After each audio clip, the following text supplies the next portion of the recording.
this book I'm holding. I'm going to read it to you. It has a beautiful story to tell.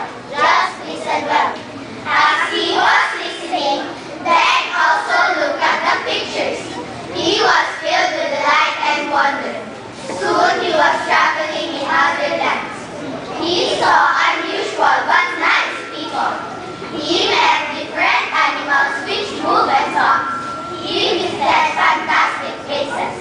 All these things were unforgettable. After reading what the princess asked them, "Did you enjoy the story?" "Yes, I did. I never knew how much I am missing just because I don't know how to read. I'm sorry for being so cruel to books. From now on, I will take care of them. I will practice how to read well so I can enjoy what I am reading."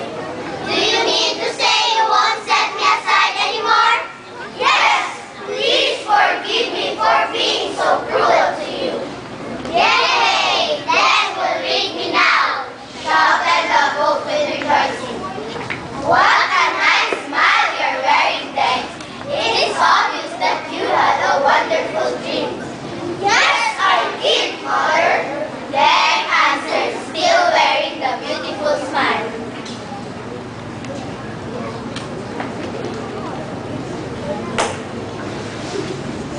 "1、2、3，大湖就不得养香。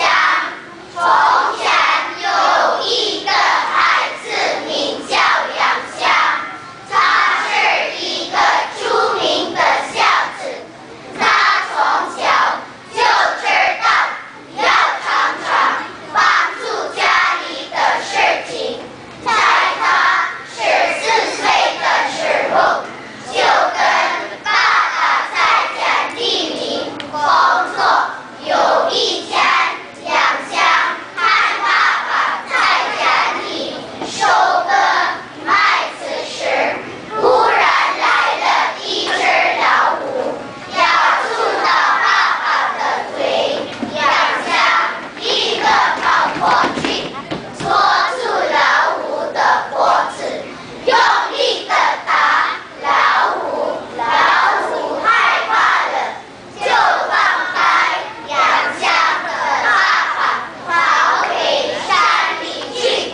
杨香不怕老虎，救了爸爸，很多人都赞美他孝顺勇敢的品德，就把杨香记在第24家中之一的故事。